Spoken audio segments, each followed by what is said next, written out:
My name is Jack Anthony Storty, and the reason why I say my whole name is because that's a name that I had to fight for. It was a name that I was almost not given because of my criminal background, but I had to fight for it because I transitioned to male. I identify as a transgender male, meaning that I was born biologically female and later on transitioned to male with my name, my pronouns, hormone replacement therapy, taking testosterone, as well as having a top surgery so that I did not have to have breasts anymore. How I would describe my transgender identity, because I can only speak from my personal experience, is identify as a trans male, meaning that I don't hide my past history identifying as a female. I'm open to discuss that in certain spaces. Some spaces I only identify as male and people do not know that I'm trans based out of necessity for safety. I prefer male pronouns, he, him, and his. I've never been one who identifies with gender-neutral pronouns like they and them or ze and zer. However, I feel in my transgender identity as a trans male, I do sometimes represent a little bit more femininity than masculinity. And within being transgender, I've had the wonderful opportunity to define and create my own version of masculinity and what it means to be male. Some of the reactions that I've received as a transgender male that have made me uncomfortable being my whole self is being called a small guy, being looked at as a feminine guy, being seen as that I'm too young, that I've got a baby face. I get a lot of invalidations for my current identity, and not just for my masculinity, but for my age, because I am still transitioning and still gaining facial hair, still gaining age and maturity through masculinity in the physical sense.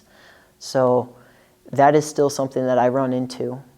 Things that I ran into in the past, before I started transitioning, was that I had no space.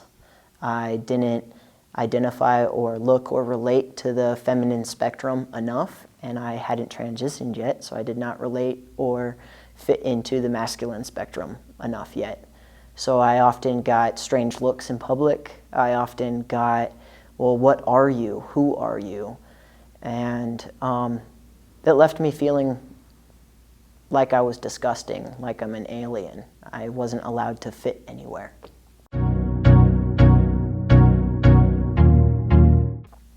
My story is that when I was 8 years old, I got drunk for the first time. 10 years old, I started trying to swipe medicines and everything that I could get my hands on from my house, my parents' medicine cabinet. Around 12, I started smoking marijuana every day, all day. And when I got into middle school and high school, I had more access to painkillers, to Adderall and Ritalin, to speed, to marijuana, to alcohol. Everything became more accessible. In high school, I began selling drugs. I began, shoplifting. I began getting involved in an older, more experienced crowd in the crime lifestyle.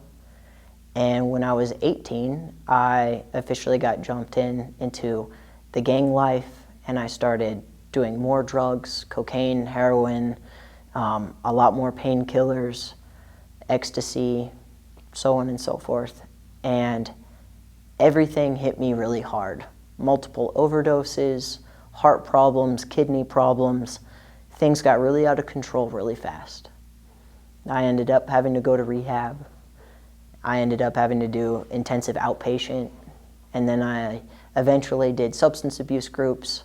So I started with the extreme and then went down to a lower level of care, unlike a lot of people who start with a lower level of care and then need a higher level of care. And within that journey, getting involved in stealing cars and stealing this and that and selling this and that, I eventually got a record and a lot of things caught up to me. I was 18, so I was tried as an adult, but I was the youngest in all of the probation department, this and that, and it was a very unsafe environment for me to be, actually. Like when I had to go to the adult felony probation office It says you must be 18 and up in order to sit in the waiting room because there's sex offenders and this and that. And I didn't look like I was 18. So I almost got kicked out of my appointments multiple times. I, got harassed by other offenders who were waiting for their probation meetings. I more than anything wish that I could have gotten treated as a juvenile, not so that I didn't carry the record with me, keep the record, but if I could have been treated for the mental age that I was at and the physical age that I was at, I think that I would have had a safer experience. Through my experience, my first probation officer was open to me, offered me a lot of resources, was open about my sexuality and my transition, and very comfortable with being in the room with me, meaning that she smiled when she saw me, she shook my hand, she authentically asked how I was, she asked how things were at home, at school, at work. She was authentically invested in me growing and bettering myself. Later on, she moved on, and I got multiple new probation officers. Every time I went, somebody had lost my file, and all of a sudden I'm with this probation officer, or, oh, that probation officer quit, so now you're with this person. Because now I was seen as low risk, because I was doing well. However, because I was getting bounced around, I found myself involved in a lot of situations where I was without resources, and I was without guidance. I was without, hey, what do I need to do next to make sure I complete this successfully? And my last probation officer really saw me as a nuisance. I would ask her things like, hey, what do I need to do next? Or, hey, can you help me contact the court so that I can get my name filed, the beginning parts of the process. And she would roll her eyes at me. She would not ask me how I was. She would say, well, you need to go find that answer out on your own. She was very cold. And it's because I thought that she, would be comfortable to talk about these things with me like my previous probation officer. I have since learned that with my LGBTQ identity as a transgender male who openly discusses being, identifying as lesbian previously, I've learned that you hold back information and figure out who you can trust first, because if those people don't show you that you can trust them, then you have to tread on water until they show you that. I have learned throughout the system that not all counselors are comfortable. They zoom in and focus in on your transgender identity instead of, hey, there's this trauma happening in my life. Could you help me figure out this pain and how to manage this pain? I've figured out that, things are expected and assumed of me. Because I'm trans, I've come to learn that just because I'm trans, I have all the answers for all of the transgender population. So therefore, counselors, therapists, probation officers, security guards, so on and so forth, ask me to speak for the entire population. It's one thing to ask a question. It's another thing to ask for every single answer all at once. When you're just a young kid trying to figure out your own life, you can't speak for the entire community.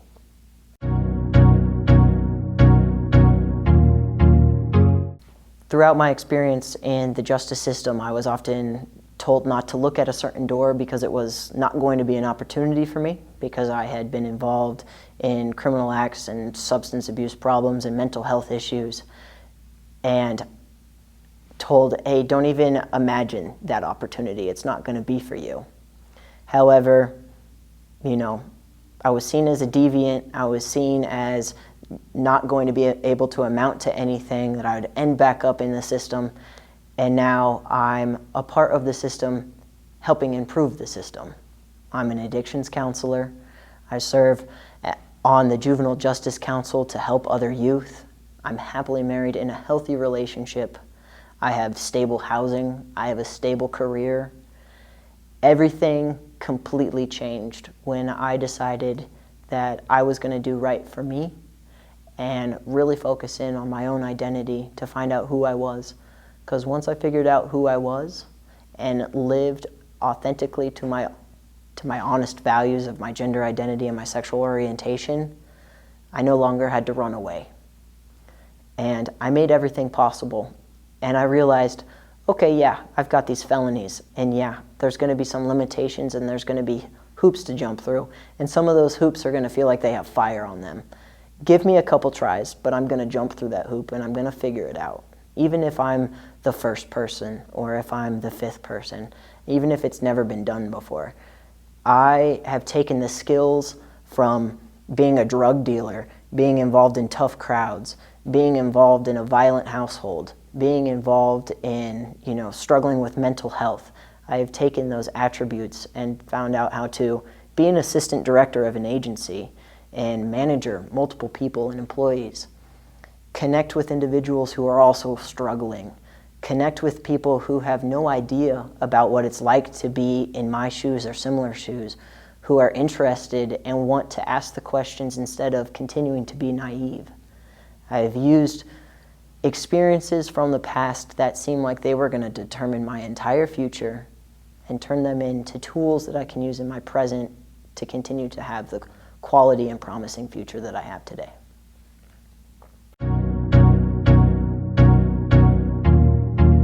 So one idea that I have that would help an LGBTQ identified youth entering the juvenile justice system would be to openly and respectfully ask the youth how they identify. In my personal experience, the biggest thing that has either held my personal growth back or made me feel the most uncomfortable was when people just didn't ask, when they just didn't know. What preferred pronoun would you like? What name would you prefer? Do you have any resources? Do you have anyone in your life who actually supports you in your identity or in your transition? I understand from a professional side that those questions can be nerve-wracking and almost feel like a spot of weakness because we don't know the answer as professionals. However, it shows strength and respect to ask the hard questions.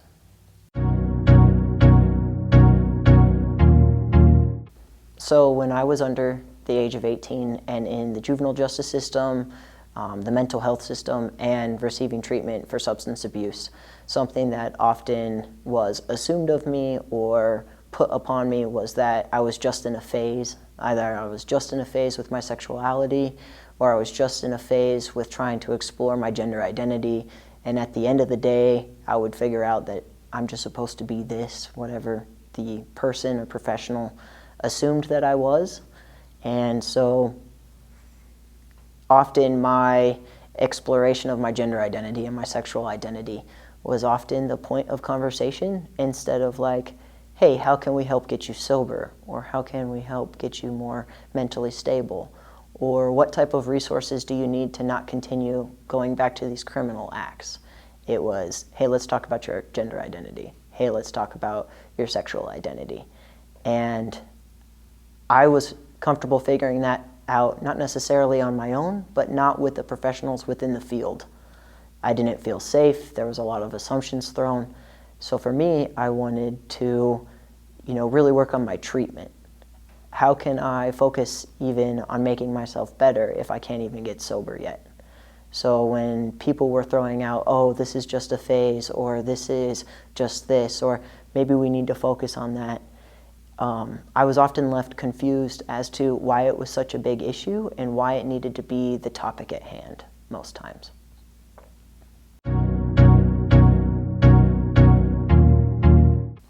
So in my experience being on probation and having multiple probation officers, I first have to say that my first probation officer, I had her for about 2.5, 3 years, and she was very open to me. She was accepting and comfortable with me in the room. She talked to me about safety plans and resources, and it almost seemed that I could share anything with her, which actually helped me grow a lot. But then she changed, got promoted or something, and I got multiple new probation officers. And I felt as if I came into probation all over again. I was looked at like, oh, there's this lesbian who keeps breaking the laws. Oh, she's disgusting. I had a probation officer who often said those types of things to me. I also had a probation officer who, when I was attempting to ask about, in the future when I want to change my name, what will the court procedure be like, or how will my criminal record be like? And I was told, well, you shouldn't even think about changing your name. You've already had this part of your lifestyle.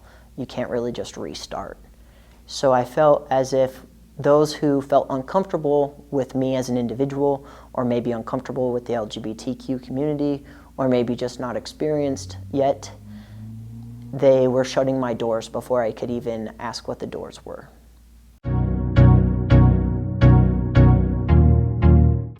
So within peer mentoring, I think the best way to help someone who is struggling with their sexuality or gender identity is just to show openness and welcoming. And what I mean by that is to have a sense of warmth, maybe even bring up the topics within the LGBTQ community to show space that it's a safe topic.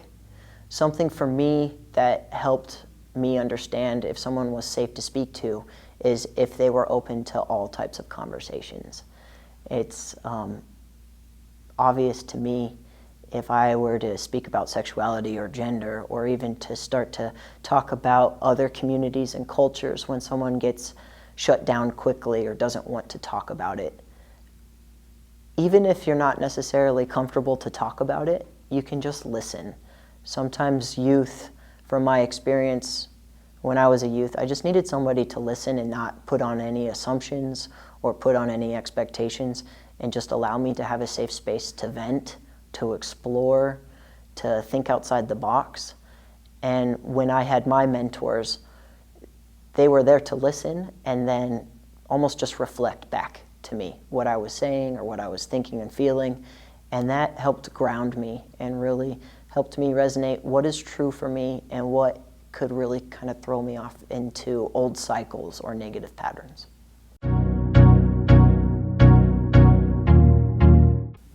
So for me, I have experienced coming out of the closet a million times. I wish that it was just one grandiose, you open the door, the whole world knows, and it's great.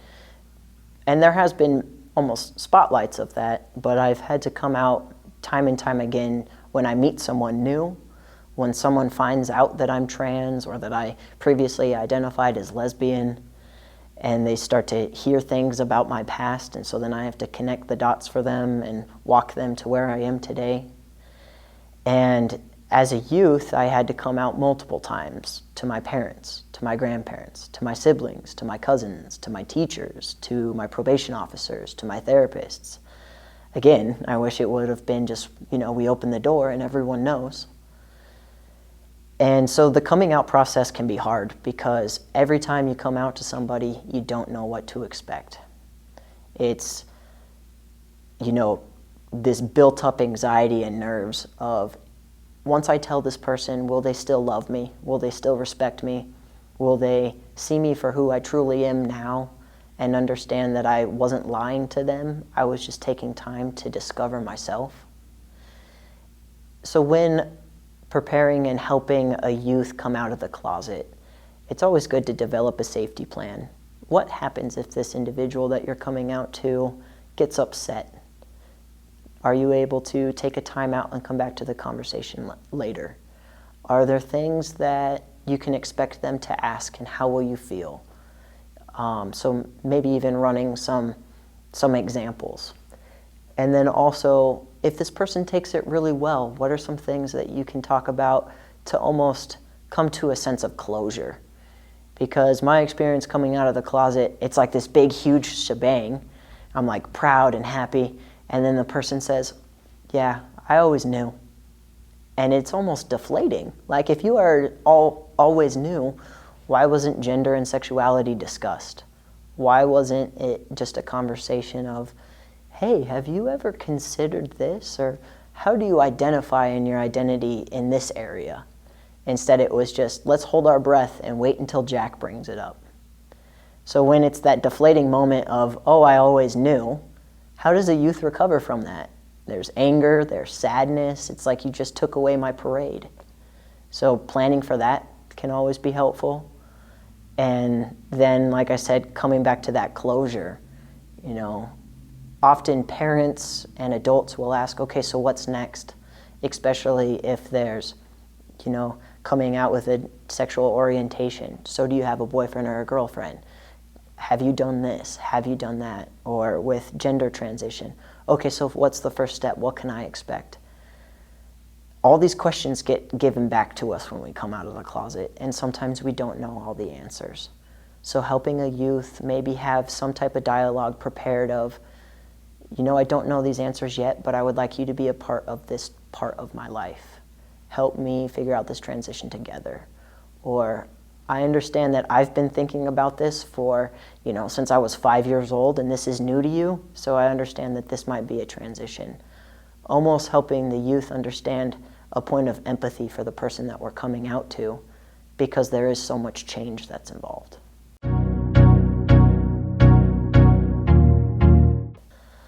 So the hardest thing for me to face throughout my journey is when people know that I have a criminal background and then also find out that I identify as a transgender male. They instantly seem to put this label on like, oh, you're a criminal because you're transgender. And it makes my heart break because, yes, some of those things were kind of related to each other for me. I was fighting to find my masculinity, therefore I sought out to find respect. Therefore, I started getting involved into gang activity and getting jumped in and going towards these really negative crowds, but they accepted me for who I was, and they got me involved in things that made my heart race, and I was also trying to figure myself out, and I thought by figuring myself out, I needed this crowd that would make me macho and intense, but I didn't create crimes because I was trans. It was because I was lost and I was confused and I was trying to find my identity just as any other youth. There's a big stigma for the LGBTQ community that they're, hoodlums or they're drug addicts and they're criminals. And we fall into some of these things because we're so lost. It's not because our sexuality makes us a bad person or our gender identity makes us a bad person. We ended up making poor choices because we were lost and we had poor support.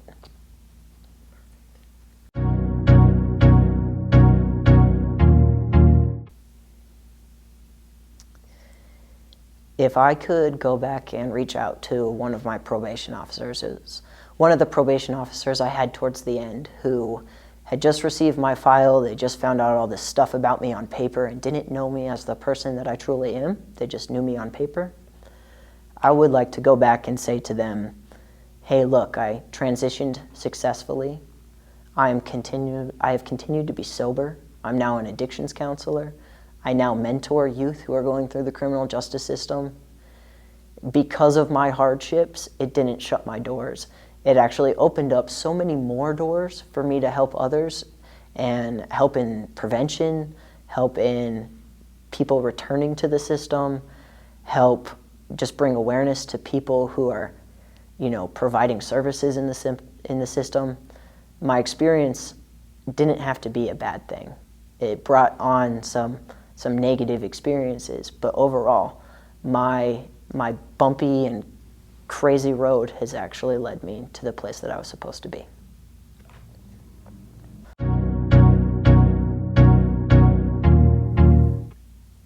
I often get the question about how family played a role in me going through probation and through the criminal justice system, and what did my family think about my LGBTQ identity? And it's a complicated answer. My family, I was terrified to come out to my family, but when I did, I had some incredible love and support. And they had no idea how to love me or support me, but they did the best they could, and they admitted when they didn't have the answer or when they felt uncomfortable. But my family's also comes with a lot of addiction and their own struggles within the legal system. And so when I got sober and when I got in trouble, it was, how could you have gotten in trouble? We taught you how not to get in trouble, not how to not cause the trouble. Or, you're getting sober, like that's good for you, but what does that mean? Me becoming sober, me choosing to get on a lifestyle that did not involve crime and, doing intense things was a huge culture shift for my family, because I was the first one to call out in my family that something was wrong. And then for me to add on top, like, hey, I'm going to transition to male, I had my mom ask me, well, do you think that you're mentally stable enough for that? You've had depression and addiction and these crimes and this and that. And again, it circled back to, yes, I've had troubles in the past, but it was because I was avoiding finding my true self. And as soon as I started my transition and finding my true self, all of a sudden, I didn't need drugs or alcohol. All of a sudden, I didn't need to hang out with gangbangers and people on the streets. All of a sudden, I just needed me and positive people in my life. I didn't have to run away anymore. So for me to go through this process, my family, in a sense, had to learn how to stop running away as well. My family wasn't really a part of the table of treatment planning and things. However, I wish they were, because a part of my probation stipulations was that I had to live with my family. I had to go back there, a place that I was constantly trying to run and leave because of how much alcoholism and violence there was. And when I was told to go back there, then I had probation officers coming and, doing house checks and curfew checks. And my parents didn't believe that they couldn't have alcohol in the house, that it would put me in at jeopardy of getting in further trouble. So I wish, in a sense, if you're going to send me back to a home environment, could you at least speak to my home environment to help me explain what's expected? Because I can explain what needs to happen all day, but in my parents' eyes, they're the parents and I'm the child. Therefore, I can't tell them what I need. That was my experience.